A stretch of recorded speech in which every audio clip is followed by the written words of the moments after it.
Well, thank you very much for having me. It's a real pleasure talking to you.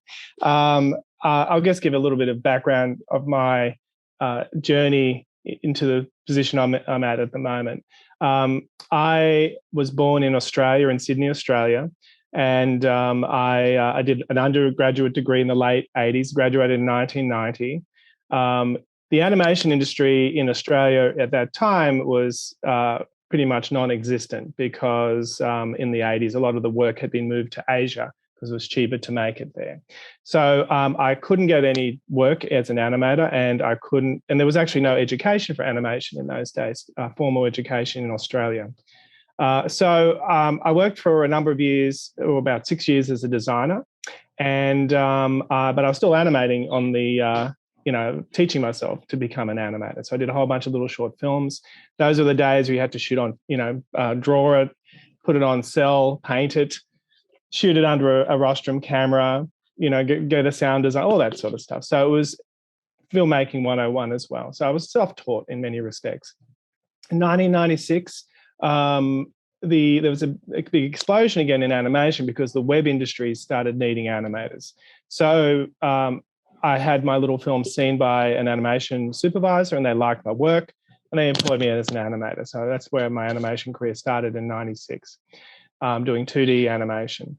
Then in 97, I took a year off and did a master's degree at the film school in Sydney, and I was able to get my hands on 3D packages then. 3D animation software then was very expensive, and it could only be run on Silicon Graphics workstations, which was a very expensive computer in those days.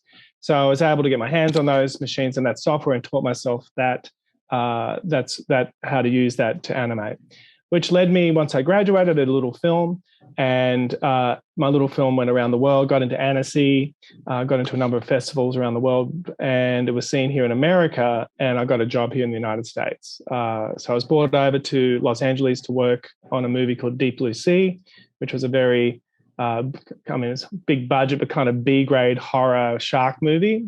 So I did very well in that movie for my employer. So they decided to get me a visa and keep me in America. So cut a long story short, I was working in the States from 1999 to 2015 on a number of different film projects. I worked with directors like David Fincher, Clint Eastwood. Wow. Wow. Yeah. J.J. Abrams, Michael Bay, a whole bunch of different directors, and on a whole bunch of different types of films, different projects, from high-end facial animation to, giant robots to monsters. I worked on a film with Terrence Malick, doing dinosaurs, so a very wide range of different projects. In 2015, I decided to take a little bit of, change my direction. I decided to teach. So a good friend of mine from Australia he got employed at SCAD, which is a school in Savannah, Georgia, big art school there. And he'd been trying to get me and wanting me to do teaching for a number of years. So I said, I'll try it. So I went over and I was teaching at SCAD for about 18 months, and which is a terrific experience. I was teaching undergraduate and postgraduate students. And then I came back to Los Angeles, and I continued teaching part-time when I got the job at Dreamworks. And so Dreamworks, I went into episodic kids television, which is a whole different kettle of fish than commercials or feature films. It's a much longer time frame for the project, and it's like being on a big train that you continually, having to note and keep moving. In those roles at Dreamworks, I was supervising studios, overseas studios, partner studios, which had approximately, about 150 animators per show. So it's quite a large number of teams that I was supervising. And part of that process is, developing characters, giving animation direction, composition, basically the whole gamut of the look of the show, getting it from the board artist through like a previz process through to final animation, and then working with compositors and effects to get the look correct. Talking about skills, Andrew, there are some people that say if you have the natural skills, you should follow what you like. But the reality is that most people, they acquire knowledge and they develop skills because the industries require them to do that, but they're not that happy doing that, but they have to do it. So what's your take on that? Well, I mean, it's everyone's different in life. Everyone has a different kind of journey to follow. Some people have more, I suppose, luxuries of choices to make. But if you really want to do something, you really should do it. You really should give yourself the opportunity to try and achieve in that area. There is not everyone can be an artist. There are people who are naturally more drawn to it, right? But you can't be a good artist unless you continually practice. That whole idea of 90% perspiration and 10% inspiration, that is the truth of the, it's the reality of the situation. So if you have the passion for something, you have a natural ability that you're drawn to it, and you're willing to put in, the practice and have the strength of application, I suppose, to continually work at it, even when things go bad sometimes, through the ups and downs, you will be able to achieve. But it is up to the individual person. But anyone can, if you really want to do it, you can do it. Well, Andrew, I want to ask you in regards to what you're doing right now as an animation director. I really want to know, what is the role and how is the responsibility? What is the responsibility for being the animation director and lead a lot of artists? What's the process? The process and the responsibility in regards to that position. Okay, well, at Dreamworks, because there's two broad divisions at Dreamworks. There's a features division, and then there's a Dreamworks television division. And artists move back and forward between both areas. And features is literally, you're going to create 90 minutes and you get 3 or 4 years to do it, right? And then in episodic, you have to create 52 episodes and you have 3 years to do it. 52 episodes of 24 minutes. So it's a lot more stuff you got to create. So from an animation director's role in episodic, you start off with the scripts, right? You have in the back of your mind the budget, the resources that we have at our disposal. I've been working on 3D projects. It's a little bit different working on a 2D project. So you have to take into account, the complexity of the designs for the different props and sets and character design from the art team. And you have to take into account in the scripts what they want to do, the actual scope of and the size of the story. So that's the first thing you got to do, is make sure you're able to do it within the budget. So that's a budgetary thing. It's almost like a production, like you're a producer in a way. Then once that's sorted out, if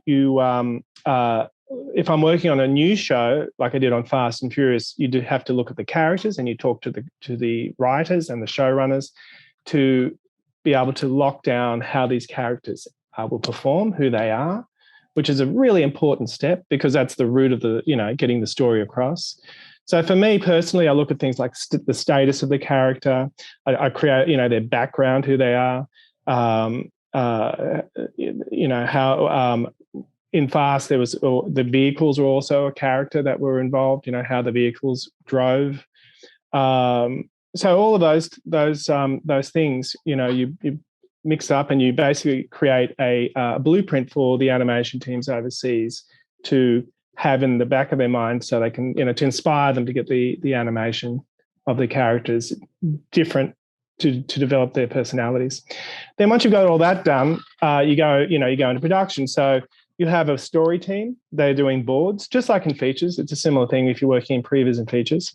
And they're doing their storyboards, and you go through a whole range of work with that you sit in on, but you're not, you don't actually become really part of, unless they're basically doing stuff that you outside your budget. Then once that's done, you have to prepare a whole episode. So you do every shot in every scene in the episode, and there's generally about 350 to about 450 shots per episode in an action show. You have to send the information to the studio overseas for everything that goes into that every scene. So characters, props, the sets, if there's visual effects, if the type of lighting, in Fast and Furious, we had extra things like hair. We had things like crowd simulations. We had, there was a big thing. We did a whole bunch of different ways of putting wind in hair when people are driving.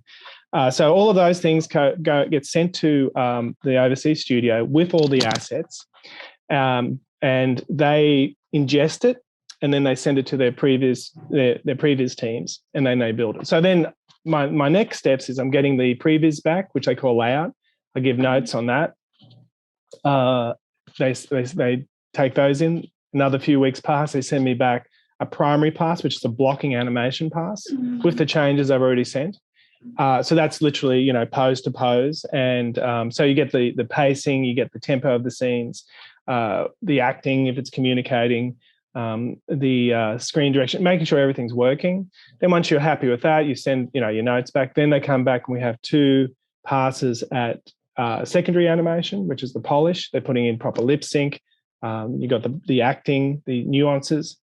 And once that's done, we go to a stage where it goes to the editor and we sit down, we have they call it a lock, where they basically have to cut down the episode to, I think, whatever it is, 22 and a half minutes. I can't remember the actual exact number, but it is a very specific to the frame amount, because it's what we're delivering to whoever the client is. The shows I worked on were for Netflix. And once that locks in, that's it. It's locked in. Then we have another budget to do retakes on the shots with the lock, and we have a couple of rounds of that. Then that's done, and then it goes into compositing, and then I get pulled in again for the compositing pass if there's any more animation changes. So that's the process of the start to the end. It takes about, for one episode, from the writing all the way to the finish, about 32 weeks. So 32 weeks. Wow. 32 weeks, yeah. So but what that means is that, at any one time, I've got 10 episodes in different stages of finish, right, of different stages of production at any, juggling at any one time. So it's a busy job. You're really, really busy bouncing around all these different episodes in different stages.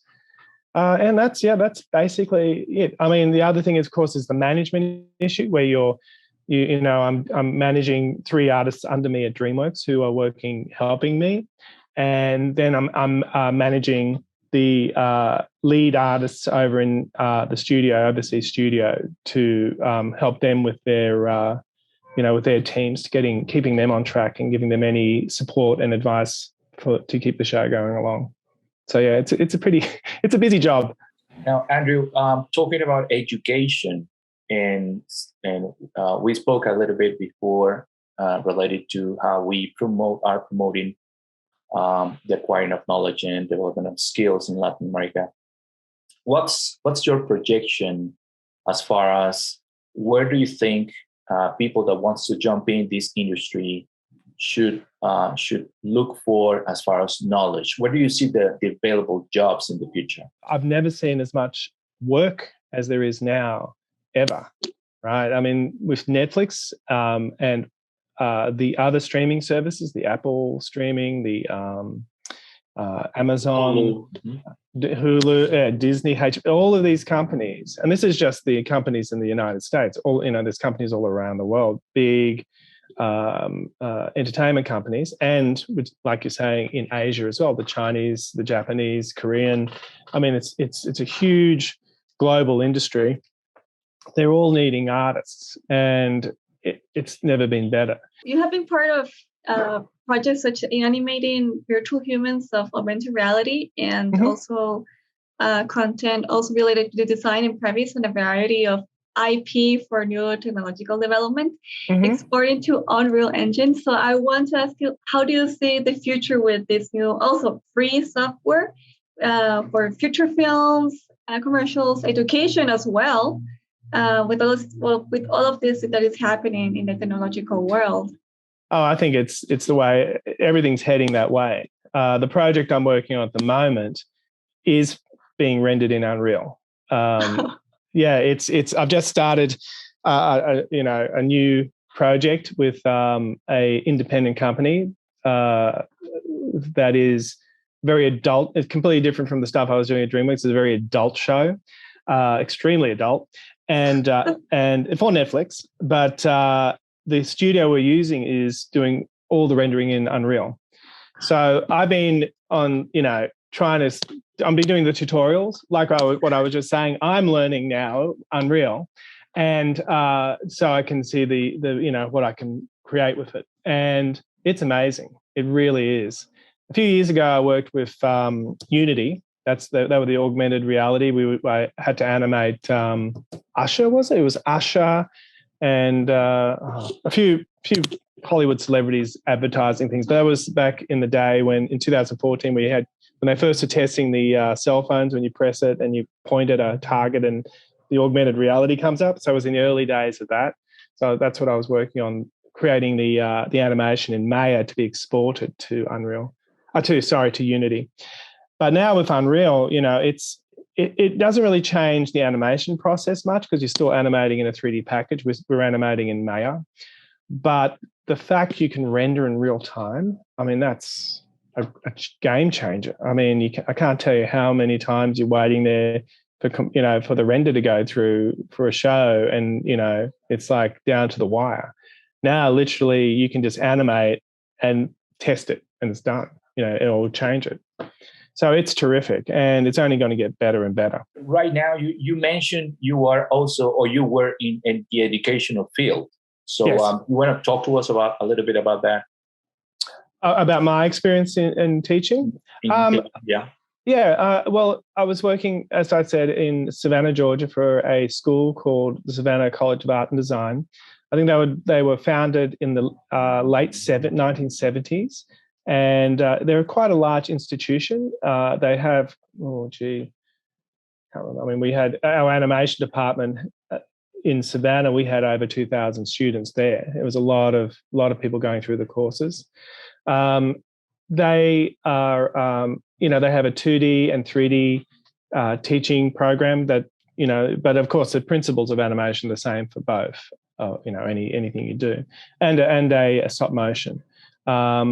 Apart from in the animation, character animation department, we had working alongside us a motion graphics department, a gaming department, and a visual effects department. So there was a lot of cross-pollination between the students. There was also I was teaching a few students who came from they were doing the sequential art. They had like a comic book. They had a department there that taught that. So I had a few students come and do my screen studies classes to learn about, screen studies, to take that back to comic book, storyboarding basically.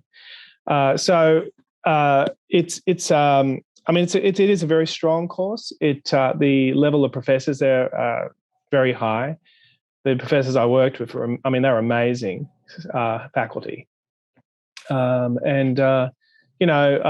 employed a couple of my students. I've got, on Fast and Furious, I employed one of my ex-students, and now she's an animation supervisor there. So, the level of students who do come out are very high. For me personally, teaching was incredibly enriching, a lot of work, but I learned a lot by teaching. Yeah, because it's one of it's one of those things, how to do the thing, but explaining it to someone else in a way that they're able to comprehend and feel confident with the information, and then be able to take that information and learn from it. That was a whole other skill set that I had to learn. I never went to teaching school or did a degree in it. I had to just basically learn from building my own syllabuses, looking at other professors' work. I was standing on the shoulder of giants, and but it was terrific. Yeah, it was terrific. I mean, I can teach all those courses now, and I really enjoyed it. Someone interested in Unreal Engine, for example, or digital animation, like 3D Max or texturing or whatever, they're better off trying to have a formal education in order to be focused and acquire high quality knowledge from someone that already have that knowledge on one side, and then on the other, if they do that, they will become connected with a different network. Do you think that's an advantage instead of just watching YouTube videos? What do you think? If the beauty of going to a school is you're meeting other like-minded people, you know, and the alumni that you create in a school setting will help you through your career, right? I noticed personally coming from Australia, you know, coming to the United States, I was at a slight disadvantage because I didn't go to the schools here, right? A lot of the people I worked with, they all got jobs because they knew, like their school was recognized by people in studios in positions of hiring power. So that's a huge advantage for people if you go and get a formal education from a school. Having that network that you actually foster while you're there, it's incredible. So yeah, there's that. That's a huge thing to go, you know, to actually go and get a formal education. If you're talking about just getting an education besides finishing school, yeah, you have to do that. I mean, finish your formal education, you know, your schooling education. One thing about specializing in anything, you develop as an artist through all the different things in life, not just, you know, learning how to, you know, the 12 principles of animation, right? It's all about becoming a more rounded person, and especially when you're getting into situations of performance and acting, you know, that is. I found personally that I've become better at that as I've gotten older, and I've become more aware of human nature and how, you know, just how people work. And that's not from, you know, that's reading books and going to watching movies, going to plays, you know, just being observant of people, you know. So, you know, I think doing as much as possible and getting as wider and as broad a life experience as possible will make you a better whatever you do. And in animation as an artist, it definitely will help you with that. Be a better artist. Andrew, it's been really nice to hear you speaking about different things of your career in your life and different topics around the world. So we are very thankful for your time. And finally, we would like your take or a message from you to all those artists and professionals that would like to unpack their dreams and try to follow their careers in digital animation. Yeah. Oh, I think if that's what you want to do, just go for it. I mean, and don't be worried if things come and, you know, stop you or set, you know, change your direction. If you really want to do it, you'll get there. And it's never been a better time than now to start that journey. Me personally, my journey has not been a straight line. It's been all over the place, you know. But when I look back at those experiences, it's made me a better artist, you know, in the long run. You know, I've had to do so many different things in so many different areas. But I've learned doing that. I've learned all about the production, and I've learned all about storytelling. I've learned so much, more than just if I was like jumped in and was a character animator just working at Disney, you know, for 20 years. So it's enjoying the journey more than the end result. The end result will come, but once you actually get there, then you're like, what's the next stage? So it's just keep positive, keep working hard. Working hard is very important. The resources are there. And don't give up. You know, your dream's worth it.